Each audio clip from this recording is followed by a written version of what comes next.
Hey, this is Sergeant Betsy Brantner Smith from the National Police Association, and this is the NPA report. I have a guest with me today, a really, really special guest. She's a friend of mine. She is someone I've admired for many years, and she is recently retired from law enforcement, but she is still doing so much good for our profession. Lieutenant Kim Voss, welcome to the program. Thank you, Betsy, and thank you for those nice words. So tell me, before we get into all kinds of current events, why did you become a cop, Kim?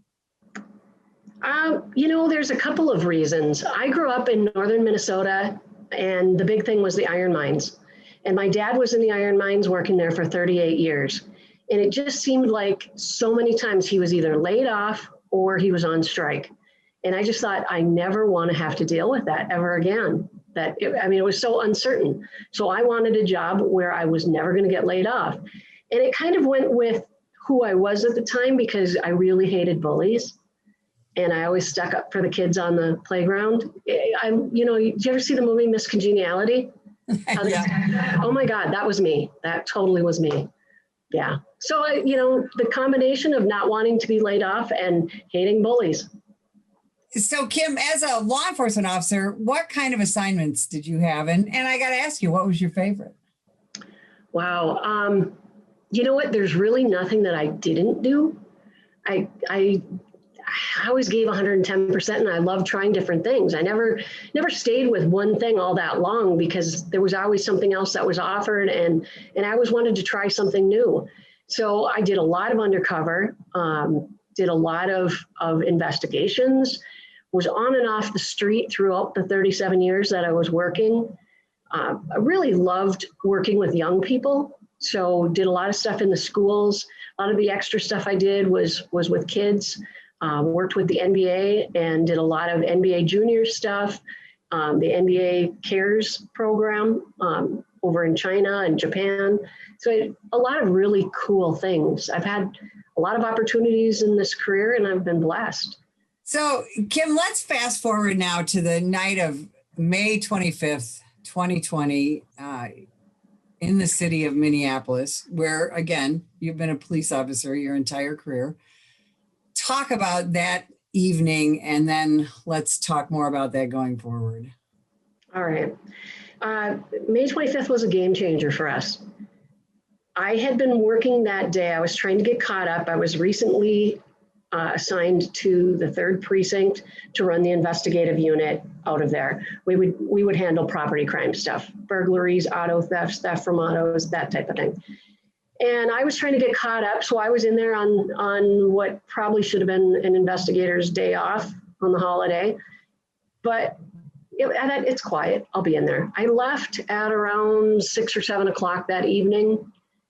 And I had known who was all working, because I'd seen the ones that were already on, and I knew who was coming on, and those were buddies of mine because I'd worked with them. And we got a weird cat alert that evening. As a supervisor and at a lieutenant's level, we would get a computer-operated alert for anything big going on. And this one was worded really strange. So I texted one of my sergeants that was working dog watch, and I said, "Hey, what do you got going on? Got this weird alert." And I said, "Do you need help? Should I come in?" He said, "Stay away. It's not good. Don't come in." So I opened my work computer, and I started looking for what was going on, looking what big issue would have been happening, and found it right away and just followed it online, but knew going into the next day that it was not going to be good. We had recently come off of another police shooting where the peaceful protesters tried to take over our Northside precinct.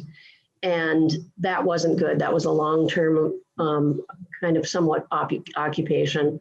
So I knew going into this, and I assumed that anybody else in the leadership position would know what we were looking at with this type of thing happening. The next day, it was horrible. People were outside our windows chanting and throwing things at our buildings. And I had to tape up my windows a couple of times because of stuff being thrown through. So And at this point, and of course, we're talking about the in custody death of George Floyd. yes. At this point, is the media there? Is this, we're starting to see this nationally. Are you seeing the media and some of that going on as well? Yes, the media was circling kind of. And when nobody from our precinct would come out and talk to them, they hit up some of the people, the peaceful protesters that were outside the building. We had to be very careful when we came or went from the building because of these people that were outside. The city started to take some precautions and put Jersey barriers up around our precinct and around the parking lot. But they didn't do that great of a job. There were some issues with the barriers they put up. Right. And I just want to say, Kim, did you have anything to do with George Floyd? No, I did not. Did any of your people in that building with you have anything to do with George Floyd? The 4 officers that were directly involved in the incident itself were assigned to our precinct. Yes. Right. But were they in the building while people are throwing things at it and all of that? No, they were not. They were already relieved of duty at that point. Okay. So now you guys are having to deal with these, and again, we say peaceful protesters, but we say that tongue in cheek, right? Because let's just be honest. And there were peaceful protesters. There were a lot of peaceful protesters, but once it got dark out, usually those people were gone. Right. And then when did the looting begin? A lot of it is still kind of messed up in my head, the timelines. But the Thursday night when our precinct went down, actually, I'll go back even further. So Wednesday, I had been in contact with all, and I refer to them as my guys. They're our old dog watch shift, the overnight guys, because that had been the shift I had been on prior to this. I would stay in close contact with them throughout the night to make sure they were safe. Everything sounded good. I was supposed to be assigned with my investigators to assist the fire department because at this point then fires were starting and the fire department wasn't safe. People were even going after them, which struck me as a little odd because everybody loves a fireman. They don't like cops. Exactly. But so we had to keep their back, but there was 3 of us assigned to an entire, huge load of firemen. We couldn't keep them safe. So we ended up hunkering down in their fire station instead. But the Thursday morning when all of this happened, was starting to happen, I met with my dog watch guys and they had said, they're going to give the precinct up. And I said, why would they do that? That's stupid. It's not that great of a building, but that'd be stupid. Nope, that's what the rumor is. They're giving the building up. So that was probably about 4 a.m. on Thursday morning. And then later that afternoon, I went to the inspector and I said, hey, dog watch and everybody is saying that you guys are giving up the precinct tonight. And he went ballistic on me and said, no way, that's not happening. You got to stop that rumor immediately. You're a leader. You have to stop that. But okay, I'm just letting you know what people are saying. And it was about a half hour later that they came to us and said, you need to get everything out of the building that you treasure. Any personal property, pictures of your kids, any addresses that would have your home address on it, you need to get all that stuff out. So it got a little crazy there for a while because we were told that we had to be out of that building by 2 p.m. on the day that it went down. What was happening around you while you're packing up pictures of your kids and your personal belongings in your office? What is happening outside around that building? It was crazy. The whole atmosphere was weird because you could hear the chanting and you could hear the drums. And I mean, it was loud. And, I had already cleaned up the glass from when my windows got broken out again. Went in a couple of the other offices next to me and cleaned up the glass in there and put plastic over their windows. I know now that was silly. We didn't need that. But I mean, that's just what you do. And I called my husband and I said, my husband is a retired police officer from Minneapolis. And I said, honey, you got to get over here with car and grab my stuff. He was smart enough to put duct tape over our personal vehicle plates. Because by that time then, I'm just referring to them as trolls. The trolls were out videotaping everybody coming and going and reciting license numbers off of vehicles of people coming and going from the precinct. So we got all of my personal belongings, saved my Keurig, got all that into the car, and he took off then with it. I went up to our special operations center where we were bringing as much equipment from the precinct that we could. We also, in that precinct, we housed our police museum. So we had a lot of artifacts, old weapons and old uniforms that had to come out. I know we did try to save as many computers as possible. I don't know that we got everything out of there. There was a lot of equipment in there. It was just a ton of equipment, all lost. This just sounds like a movie. And I know that people, of course, we all saw the riots live, but,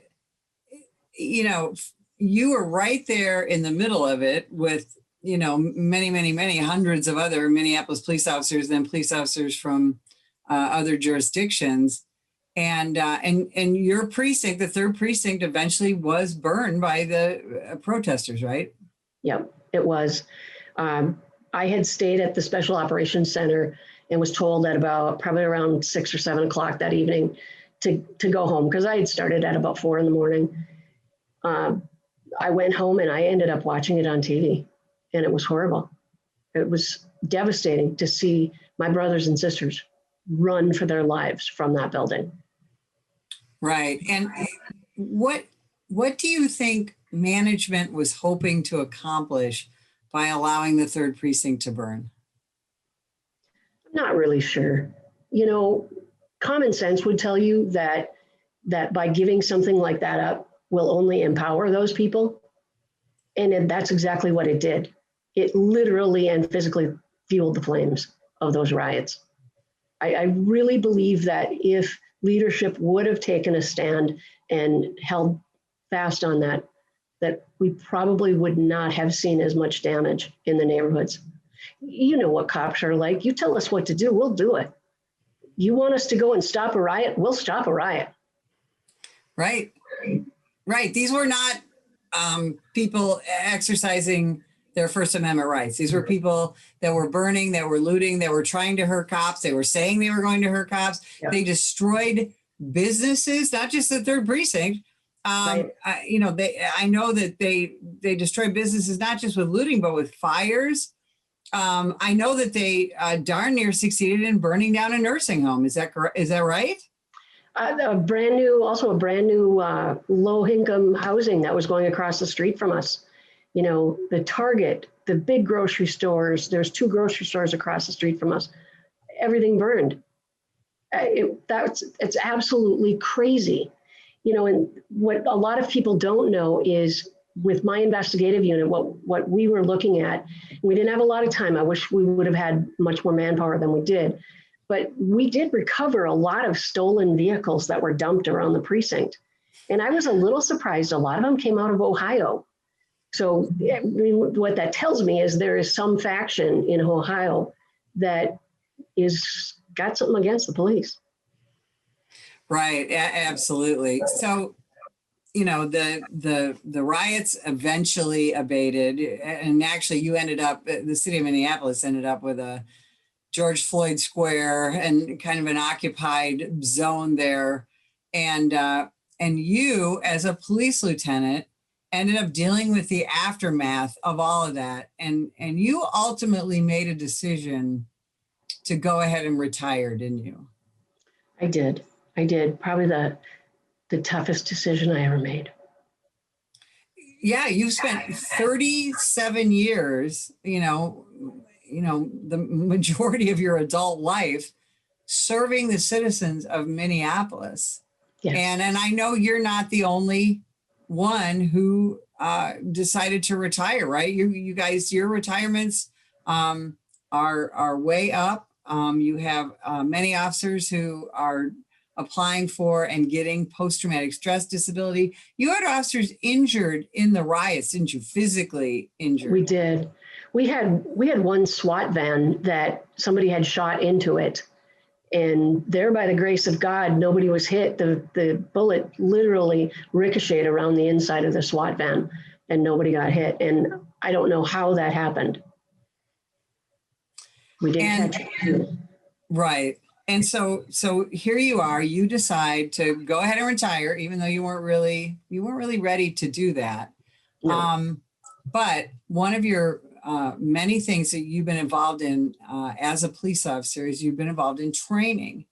And so now you're taking this message of police officers who have dealt with not just the riots like you have dealt with and your colleagues have dealt with and our brothers and sisters around the country have dealt with for the past, 18 or, 16 months.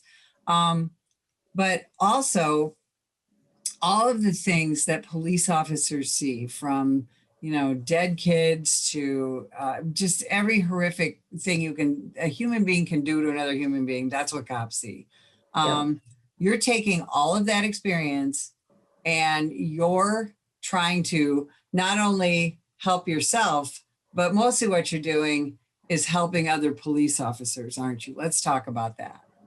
Well, I've found that by talking about it, that's kind of my way of helping myself if I can help others. It's what I did after the 35W bridge collapse, when I had a very pivotal role in working with all the victims that were on that bridge. So I'm trying to bring the message about, and I'll tell you when it really hit me. After the January 6th insurgents at the Capitol in Washington, I had a friend over. I escaped. I escaped to another state, and this friend came over for dinner in this other state, and she had said, geez, did you see the news? The second officer from Washington, D.C. committed suicide. I lost it. There, by the grace of God, we have not, knock on any kind of wood I can find, had anybody in our department commit suicide. And I hope to God that anybody that listens to this will reach out to me if they're feeling that way, because that's a huge deal. For absolutely officers to be at that breaking point, that is such a huge deal. And I know how it can happen. I've been suffering from PTSD. I holed up. I totally hid away after I left the department in August and stayed in this other state and didn't talk to anybody, didn't see anybody, would only go out at night. But that really in January made me realize that we can't do that. One of the things that I think kept all of us in Minneapolis safe is so many of us were affected by this that we would openly talk about it. And talking, I think, is what saved us. Everybody talked.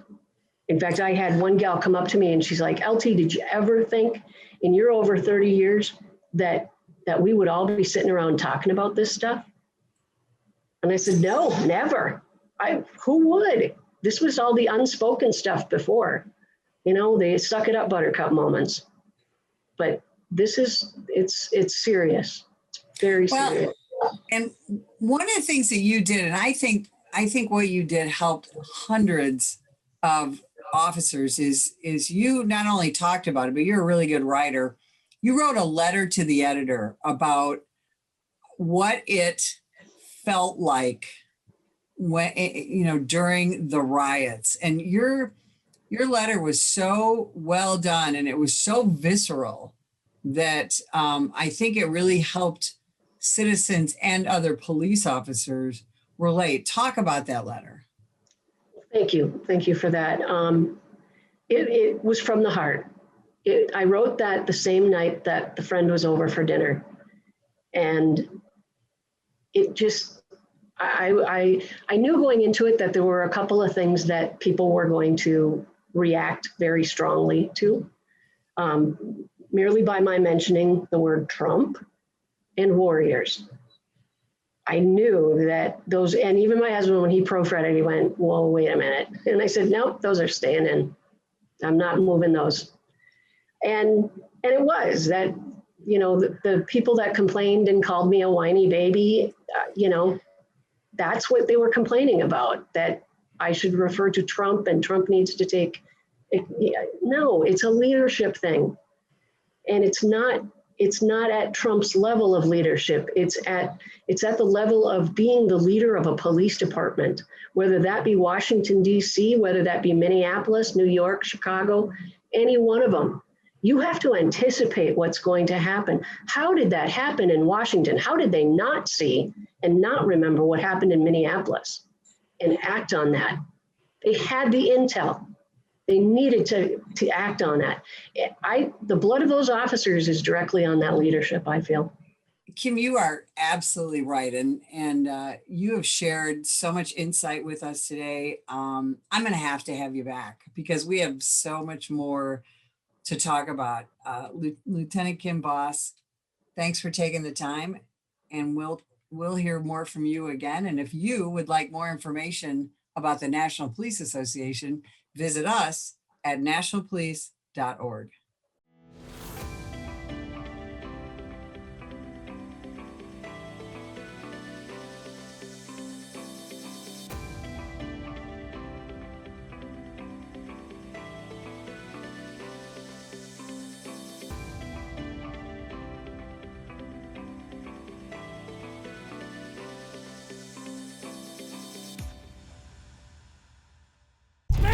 Put the gun down!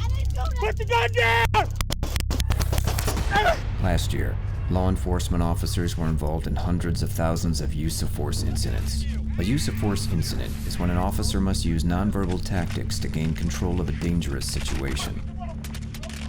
Put the knife on the ground. In many cases, officers have no choice but to use force when a suspect doesn't comply with a lawful order. Use of force is always ugly. No one likes it, especially police officers. Together, we can help de-escalate these dangerous encounters.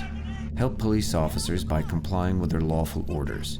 Don't attack, attempt to disarm, or flee from an officer. Use of force is an officer's last option. Most incidents can be avoided by not resisting arrest. If you feel you've been wrongfully detained by a police officer, then seek a legal solution after the encounter has been resolved. Let's keep everyone safe. Comply now and complain later.